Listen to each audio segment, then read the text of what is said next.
Good evening, I'm Salome Vincent. Thanks for joining me for this edition of Tok Piksa. Many Papua New Guineans believe that we need to build more prisons to solve the country's crime problem. But prison officers that deal with inmates every day say that's not a solution. They want the government to put more money into rehabilitation and skills training. Using very little government funds, Buimo Jail in Leh has been trialling a rehabilitation program that's encouraging inmates to pursue their dreams while serving time. Scott Wider reports from Leh. By the time Stephen Tura serves his time in jail, he'll be nearly 60. He has already spent 6 of his 18-year sentence, and in that time, he has become an influential figure in the lives of other prisoners. The 52-year-old from Makam in the Morbi province is the Buimo prison choir master. As a former Adventist missionary, Stephen traveled all over the country.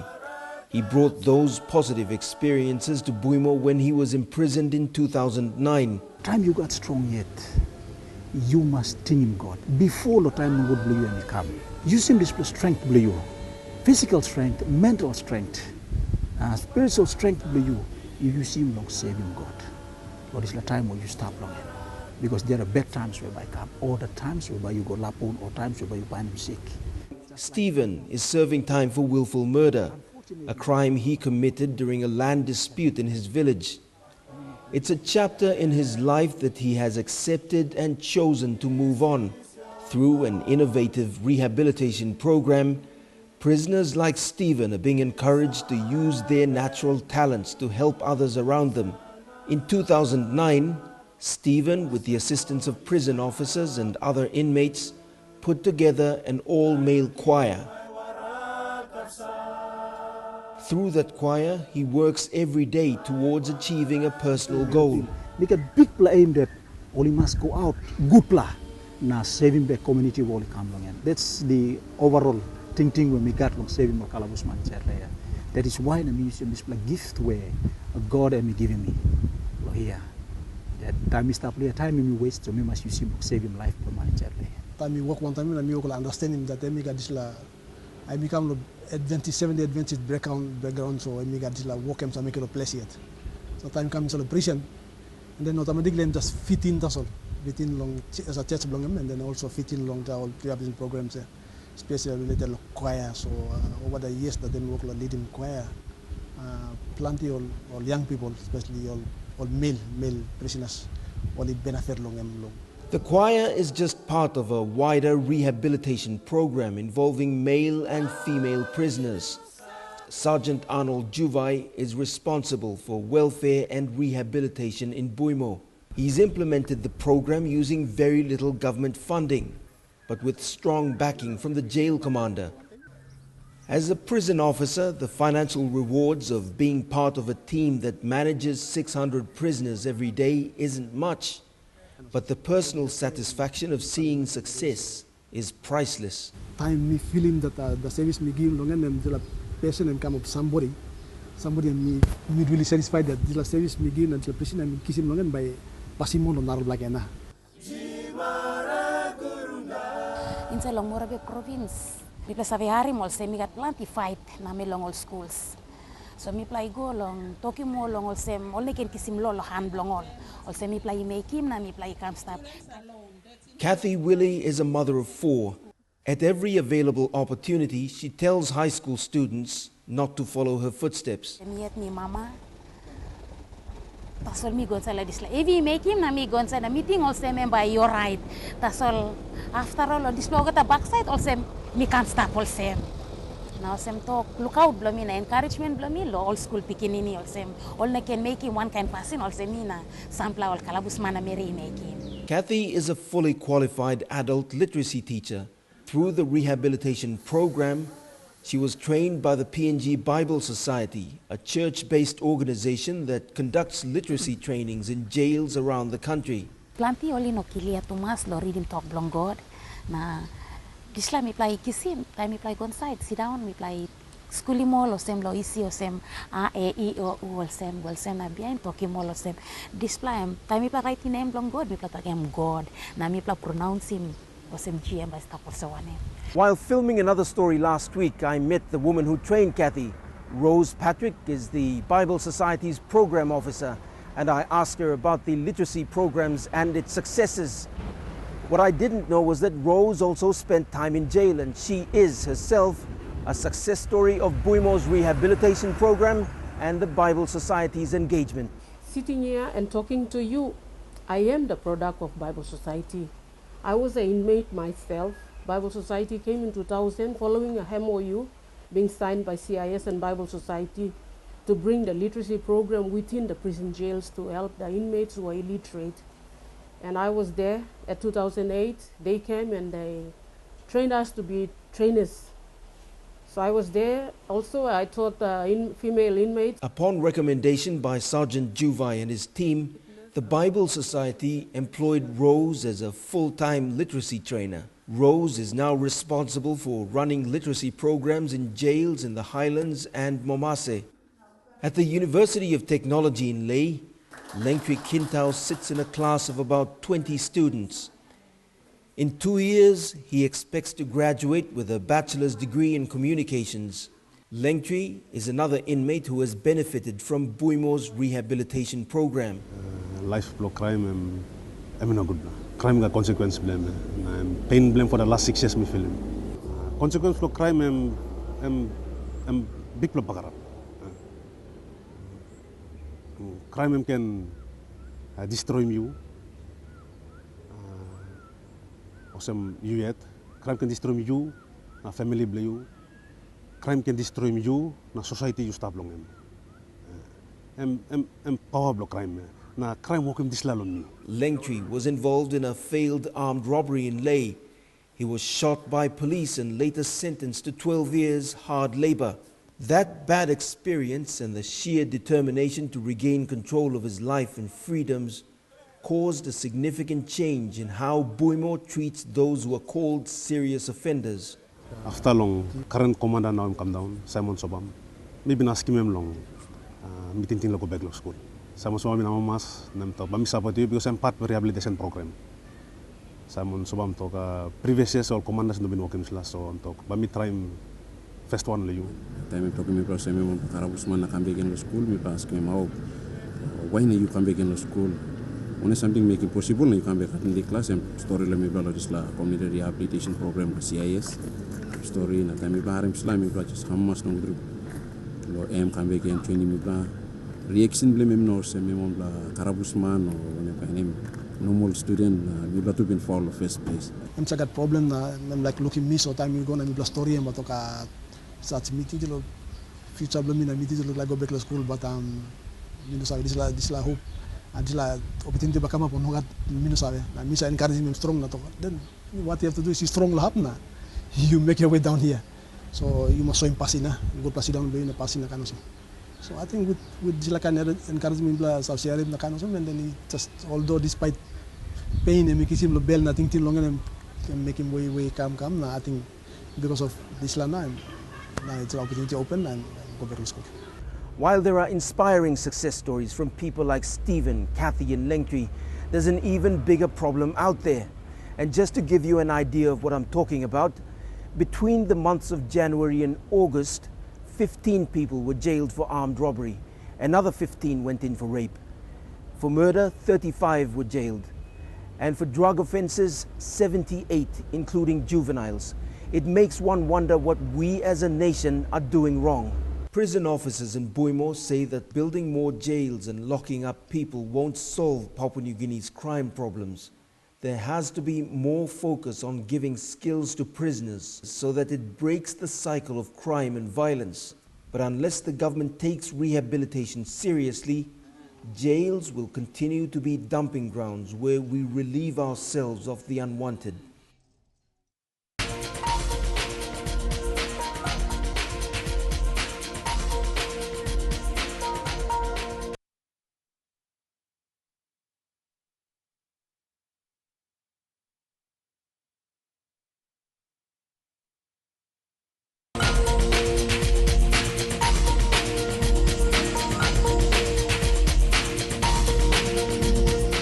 Leaders of agriculture and forestry from 22 Pacific Island countries recently concluded a week of meetings in Fiji.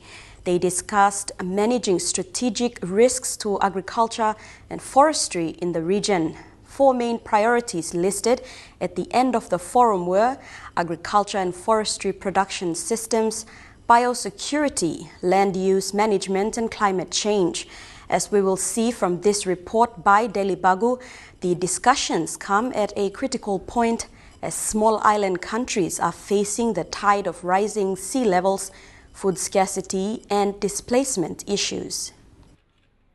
The 5th regional meeting of heads of agriculture and forestry services, or HOFs, and the 3rd regional meeting of ministers of agriculture and forestry services, or MOFs, had one goal: to work collectively to mitigate risks to agriculture and forestry in the Pacific.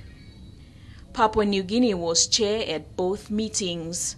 From the outset, leaders agreed that the Pacific has unique challenges. We share the world's largest ocean, the Pacific Ocean, but we also have the smallest land area compared to other regions of the world. Of the total land area the Pacific owns, much of it is Papua New Guinea.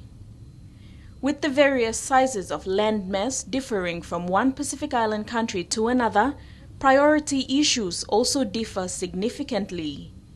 You find that for the smaller countries, what is a high priority for them is a low priority for the larger countries. And what is the high priority for the larger countries is a low priority for the small and atoll countries. So what is an example of difference in priority when it comes to agriculture, and how did the leaders work around these challenges?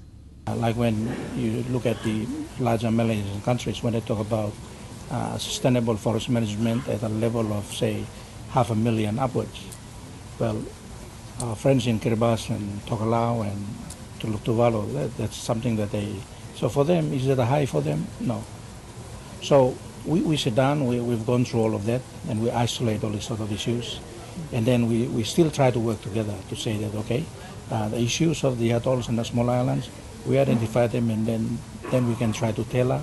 And there are development partners, and through SPC, find the appropriate programs and assistance that will help them. The small development states have a different priority altogether to the bigger countries. Their priorities are mainly on food security, because that's very important to them. And secondly, the middle and the higher countries, the priorities are similar, because they not only look after food security, they also look at how they can trade within the region and also with other international countries. The underlying factor here is for all countries in the Pacific to understand, to identify their strengths, to know their weaknesses, to see where the opportunities are, and of course to tap those opportunities. The Melanesian countries, Papua New Guinea, Solomon Islands, Fiji, and Vanuatu, make up over 90% of the region's total landmass. But landmass is static. What is rising, though, is the population in these countries, and it's beginning to pose pressure on the land and resources currently available.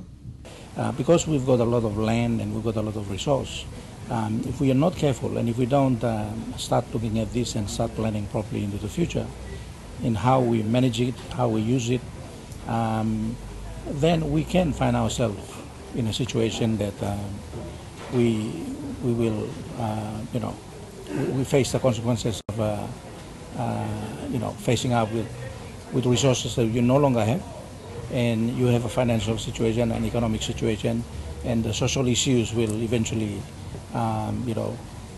increase to a level that becomes much difficult to even manage. So I think at this time it's probably timely for us to look at. But when you look at the countries, they're already constrained by the size of the land that they have. Now that land is not going to grow, but the issues that they will be managing, and it's in their forefront right now, is the population. Because their population will start growing, and that means that the pressure on the land is going to be very, very high. So some of these smaller countries, they look at migration as an option for them. Whereas in PNG, I think generally no one talks about it, no one thinks about migrating. But it could become something like that in future if we don't plan and we don't look at these things properly. Your question about whether PNG is feeling pressure, I think Papua New Guinea is already doing a lot of work in the region. These meetings are now highlighting the fact that PNG must do more, and therefore it is now, I think, up to us back home at PNG to get organized as a sector, not only agriculture, but I think look beyond our little boundaries and go to forestry and fisheries and environment and start to have already work going at a much higher level. And I think for us, for PNG to be more effective in the future, we now need to really work together as a team, taking our support from government.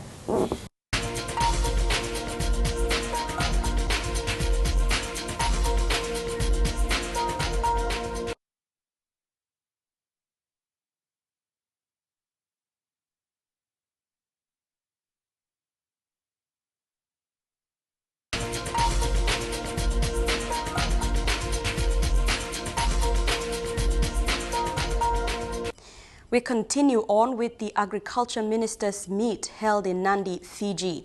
This segment looks at REDD+, climate change and land use management. The co-host of the HOFS and MOFS meetings, an intergovernment agency, the Secretariat of the Pacific Community prepared a paper requesting the heads of agriculture and forestry services to recommend to the ministers for endorsement the Pacific Islands Regional Policy Framework on REDD+. The REDD+ mechanism is part of the global discussion where specifics and details of the mechanism are yet to be finalized. However, the regional framework would support Pacific Island countries to participate in international regimes on greenhouse gas emission reductions and enhanced removals in the forest sector. Now, in order to benefit and participate, countries need to prepare themselves. The Regional Policy Framework on REDD+ that the ministers endorsed is a framework that will now enable countries, both large and small, to be able to formulate their national REDD+ programs, which will become part and parcel of their national climate change policy. The framework provides for all countries to be able to participate at their own scale. So for the larger islands, the sort of scale that they would be able to do is likely to be in the area of mitigation. For the small islands, it will largely be in the area of adaptation. The framework will allow the countries to formulate those plans of mitigation and adaptation. Once that's done, it will enable the countries to not only participate in the program, but also allow for capacity building. With capacity building, those countries can attract donors, development partners, and including countries already committing to support in that area.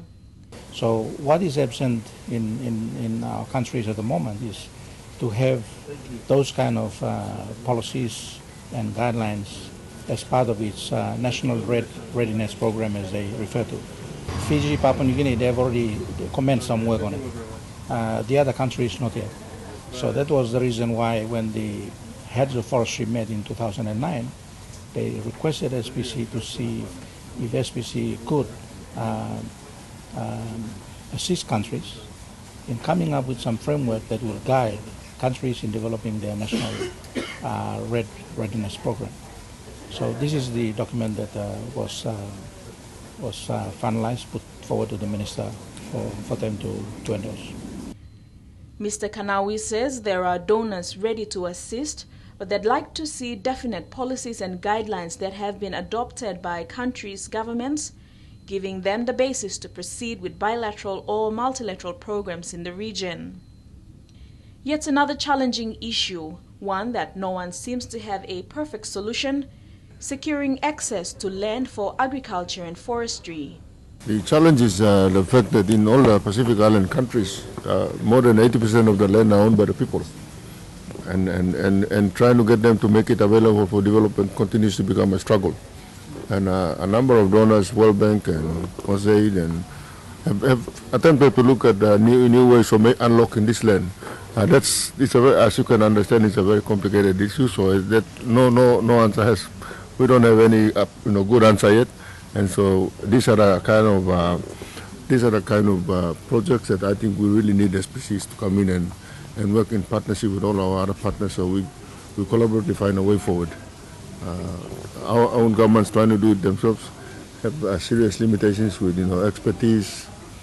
We were also tasked by the Hofs to actually develop land use policies and plans for the countries. So we've started with Fiji.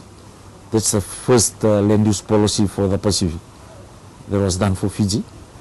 Then secondly, we've been working with Cook Island, looking at land use policy and plan. And for Cook Island, we try to entice the communities to buy into the work that we did over there. Papua New Guinea is already trialing reform types such as the SABLs and ILGs. These are reforms in an attempt to free up customary land, but only time will tell if a hybrid reform will be needed or that systems need to be improved to implement better. The leaders also discussed climate change activities of work implemented by the Land Resources Division Genetic Resources Team under the two major projects. The first project was the OSAID International Climate Change Adaptation Initiative, or ICCAI, Phase 2, which began in September. The second project was the European Union Adapting Clonally Propagated Crops to Climatic and Commercial Changes, a 5-year project started in April 2011. Regional collaboration is an ongoing journey where leaders of the Pacific continue to hold discussions and develop better ways of dealing with the issues facing each country with collective assistance and development partners. That's been Tok Piksa for tonight. Thanks for your company. Until the same time next week, good night.